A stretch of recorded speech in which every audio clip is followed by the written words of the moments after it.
An santos nga ebanghelyo pare ng adlaw. Hunyo 25, tuig 2026. Huwebes, ani kanapulo kagduha nga semana an katuigan. Kinuha didahan ebanghelyo sumala kan San Mateo kapitulo 7 versikulo 21 tubtub ngadto han 29. Nagsiringi Jesus han iya mga tinunan. Diri nga tanan nga natawag ha akon Ginoo, Ginoo. Makakasulod han ginhadian han langit. Kundi adto nagtutuman la han kaburuton han akon amay halangit. Pagabutan adlaw han paghukom, damo in masiring ha akon Ginoo, Ginoo. Nga imo ngaran nagpasangyaw kami han mensahe han Dios.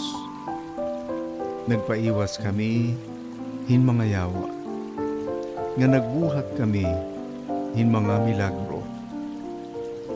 Niyan, masiring ako ha ira. Waray gud ako, humilala ha iyo. Pahirayo kamo, mga banyaga nga mga tao. Sanglit, ang tagsa nga mamati, ngan magtuman hini nga akon mga pulong. Masusugad hintaw, nga may ada ibaro, nga nagbalay habawbaw han bato. Naguuran, nagbabaha ang mga salog, ngan inagmakan hinmakusog nga hangin adto nga balay, kundi waray mapukan kay maupay an katindog habawbaw an bato. Ang tagsa nga mamati hini nga akon mga pulong, ngan diri magtuman, masusugad hiya hintaw nga buang-buang, nga nagbalay habawbaw hinbaras. Naguuran, nagbabaha ang mga salog, ngan inagmakan hinmakusog nga hangin adto nga balay, ngan napukan kamakalilisang ang pagkapukan hadto nga balay.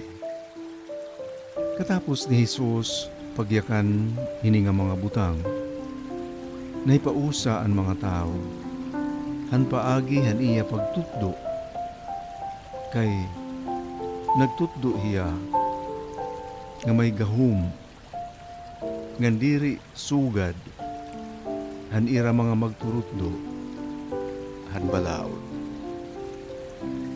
An ebanghelyo han Ginoo. Pagdayawon ka, Kristo. Haliputay nga pumalandong han santos nga ebanghelyo. Yana nga adlaw. An pakasulod nga tuhan ginhadian han langit. Diri nakabase han aton tagsatagsa nga mga kunuhay relihiyoso nga mga buruhaton. Nga diri nakabase han aton kalugaringon nga mga panalinguha. Nakabase ini didahan kaburuton han Dios. Nakabase ini didahan iya pagkarawat han Dios o kan Kristo, nga amon maghadi didahan iya kinabuhi.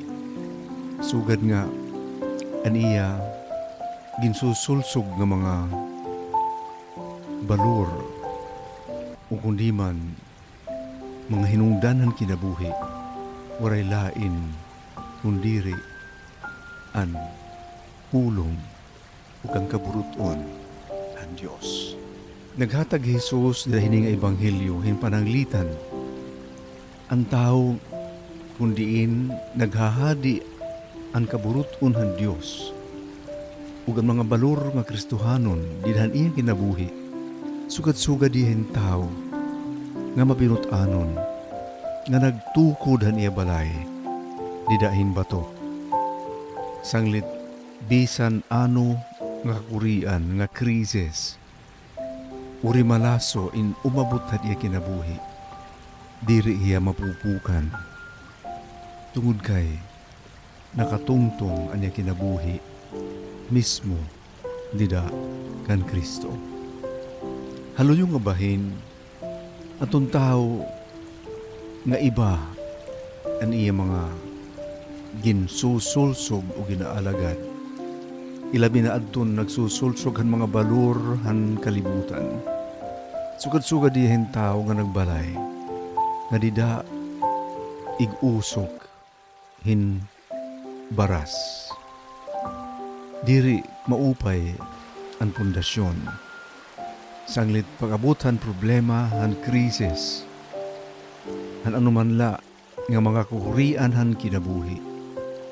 An iya kinabuhi napupukan daw sugad hin balay nga dida pagtukura hinusala nga baras. Sanglit dako ini nga pagturunan nga angay pagtipigan ngan igtutdo han aton mga kabataan.